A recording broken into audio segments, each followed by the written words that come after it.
Boom, we are live, ladies and gentlemen, boys and girls. Welcome to the Nolan Hawkeye Anthony YouTube channel. And I thank all of you for being here, wherever you may be. And of course, however you may be listening. I wanted to just dive right into it. If you're not subscribed, be sure to smash that subscribe button. Support a fellow Hawkeye fan out, at the very least, like, comment, share. You guys know the drill. And without further ado, let's dive into this. So Iowa, of course, lost to Illinois in men's basketball this afternoon. And there's really, it just cannot be ignored. And it has to just be said outright. And that's it. And I have said it before, which is that the Iowa men's basketball team this year's version, if they don't end up making the NCAA tournament, I do believe that when you actually look at the performances of the players, Ben Krikke,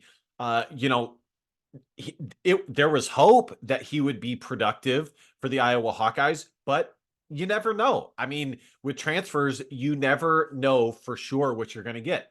He has been successful. This has been a successful season. Of course, he's had some inconsistency. That goes without saying, but by and large, he has come in his only year of eligibility for the Iowa Hawkeyes and been a staple in the starting lineup. Yes, he has gotten exposed on the defensive side of the ball, but that was already known. When Iowa hit the transfer portal, they decided not to get a more defensive-minded big, or let me rephrase that. They decided not to get a really talented defensive-minded big. Instead, they went for the more offensively gifted player. Owen Freeman is likely going to be the Big Ten Freshman of the Year. If before the year I told you all of that, including Iowa's freshman class, it was going to end up performing as one of the best freshman classes in the entire Big Ten, definitely up there in the NCAA at large, you would say, oh, this is an NCAA tournament team for sure. And then on top of that, Tony Perkins actually does take a step forward the way he has this year. Without fail, you would say that this is an NCAA tournament team. And so what this comes down to in the end is, if Iowa does not make the NCAA tournament, what it will come down to is, well, let me backtrack. I said everything I just said to say that if they don't make the NCAA tournament, I think that while it may end up being the not worst coach years of Fran McCaffery, but definitely up there as disappointing. Okay. If you look at the talent, you look at the context, you look at how the players actually performed. Now, conversely, I think that this would have been, if they do end up making the NCAA tournament, it can also be one of his best coaching jobs as well. But right now, just looking at odds, Iowa is odds on to not make the NCAA tournament. And assuming that is the case, I really think if you look at the context in which Iowa players actually performed this season, statistically, it will have been one of Fran McCaffery's most disappointing seasons, that he was unable to get them in the NCAA tournament. Honestly, guys, top to bottom, I would say that this is one of Fran McCaffery's most talented teams he's had ever at Iowa. Honestly. Now, the difference between this team and other teams is this team does not have a flat out number one, this is their guy, all first team, all Big Ten performer, if not vying for Big Ten Player of the Year. Peter Jock, Matt Gatens, Aaron White, Jared Uthoff, Tyler Cook. Actually, you know what? Tyler Cook is more in the image of like a Tony Perkins, really solid, but not ever like the guy, and not ever the guy who was all Big Ten vying for Big Ten Player of the Year performer. He was, from his freshman year, he was definitely a solid player, but he never reached the heights of a Jared Uthoff or Aaron White or anything like that. Okay. Luka Garza after Tyler Cook. We have the Murray brothers. Okay. So I get it. They're missing that. They are missing that go-to guy. But other than that, top to bottom as a whole, this is a very talented team with a ton of NCAA Division I basketball experience, if not full-blown Big Ten Division I basketball experience. So the main point that I want to make is if Iowa does not make the NCAA tournament, they will look back at this not only as one of the more disappointing experiences, but the nature of its disappointment being the talent that they know they have. But number two, and this is the biggest on the court reason why they will look back and ask and say to themselves, man, we should have made it. We should have made it, is their inability to close out games. Or let me rephrase that, their inconsistency in closing out games. Obviously, Iowa has been able to close out games. They're 16-12. But the difference between a team that is 16-12 and a team that is like 19-9 or 20-8 is being able to, more often than not, close out games down the stretch, especially in Big Ten play. Now, I don't want you guys to think that I am overreacting too much, okay? Because in the end, I know and I predicted that Iowa would lose this game to Illinois on the road. Number one, Illinois is not one of the teams that Fran McCaffrey, especially under Brad Underwood, that Fran McCaffrey has had overwhelming success. It's just not one of those teams, not one of those coaches. They haven't done poorly against them, okay? But I'll put it to you this way. They haven't done so good that even on the road, you have a ton of confidence that they're going to be able to go at Illinois and take a win, especially with this Illinois team that we see this year, which is a top 25 level team. Okay. So I predicted it to be a loss. And when I did my where things stand in the NCAA tournament video, I did say that the game against Illinois was going to be a very, very difficult one for Iowa to win. Okay. But again, you look at the final 10 minutes and you see the difference between a 16-12 team who is 8-9 in conference in the Big Ten and a team that is 20-7 and 11-5 in conference. Okay. Look at this.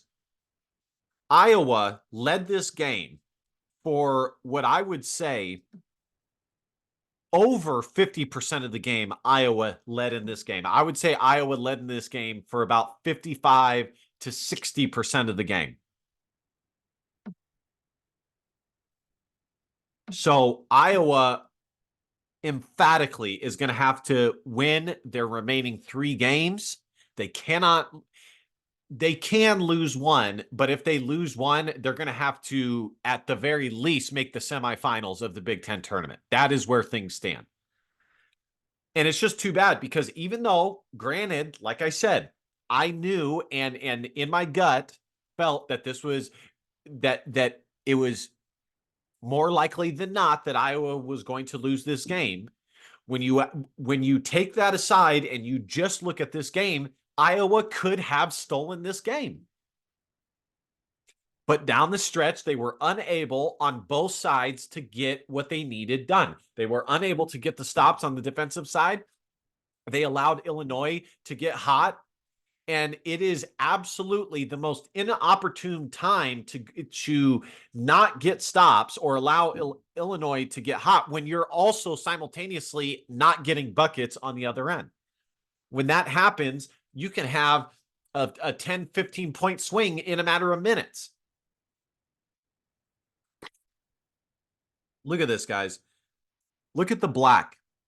I mean, Iowa, I mean, granted, it did go back and forth quite a bit, but Iowa for long stretches. And then from here on, Iowa was leading all the way. And then they even took the lead back. And then that was it. Okay. But for most of the game, Iowa led. Okay. So they got out rebounded, obviously. But that's pretty much it, guys. That's all I wanted to say. I don't want to beat up on Iowa too much because they did play hard, and it's very tough to win on the road in the Big Ten. But Iowa was through the first 35, or excuse me, through the first 30 minutes of the game, Iowa had done enough to win this game. It was just in the final 10 that they totally got smoked. Totally got smoked. Let's look at the stats. Ben Krikke, 15 points. Owen Freeman, 8. Josh Dix, 20. Josh Dix had an excellent game. He is absolutely turning into the player I predicted him to be. He is such a smooth player. I cannot wait for another year of his development. And if Tony Perkins does come back, which, by the way, I have not heard anything about that. There have been people who have asked me about that. You guys would probably know more, especially if you are subscribed to message boards and things like that, which I am not. Okay. So you could probably answer that better than me. But hypothetically, if Tony Perkins did decide to come back, him and Josh Dix next year would be a potent 1-2 guard combination. And quite frankly, a really tall, long front court combination or back court combination, excuse me. Dasonte Bowen has essentially disappeared entirely from the starting lineup. I don't know if he's injured or what the deal is. But either way, Josh Dix has definitely taken a step forward. And his game is so smooth. The next step that his game needs to take is two things. Well, three things. One, continue to improve his playmaking ability. Okay. And in for himself and for his teammates. Two, improve his three-point shooting percentage and volume. The good news is that Josh Dix has great shooting form and is obviously a sound shooter. The fundamentals are excellent. Okay.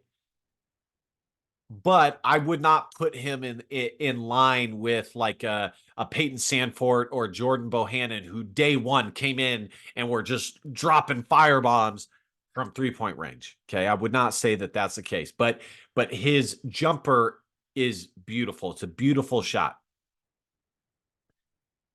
And three, continue to improve upon his ability to score at the rim. Okay.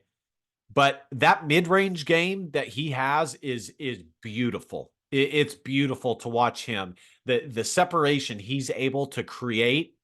And once he gets here, his shot is very, very difficult to block. Tony Perkins, 18 points. Peyton Sandfort, 12. Peyton Sandfort really struggled shooting. Brock Harding, 2 points. Lajai Dembele, 6 points. That's pretty much it, guys. So anyways, essentially, like I said, if Iowa wants to put themselves in like a lock for the NCAA tournament going into postseason, they have to win their final 3 games and enter Big Ten tournament at 19-12. Okay, if they do that, they will be in really good shape because they did pick up a quad 1 win with Minnesota moving into, with Iowa's victory at Minnesota moving to a quad one victory. So let's look at this real quick, and then we'll be done.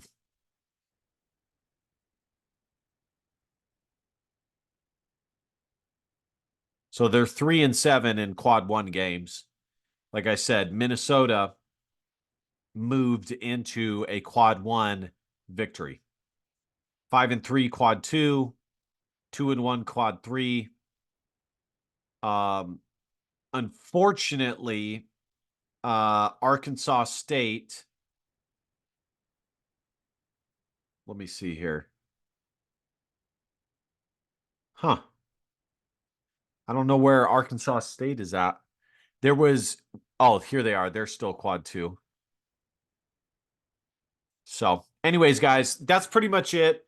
Iowa needs to finish strong in their final 3 games, but I did just want to comment on that. They are going to absolutely kick themselves in the rear for letting so many games slip between their fingers, slip within their from their grasp in the final 10 minutes. All right, guys, like, comment, share, subscribe, and last but not least, DBAP. Don't be a pussy with low on facts or feelings, because your feelings just don't matter. Love you guys. See you guys next time. Go Hawks. Bye-bye.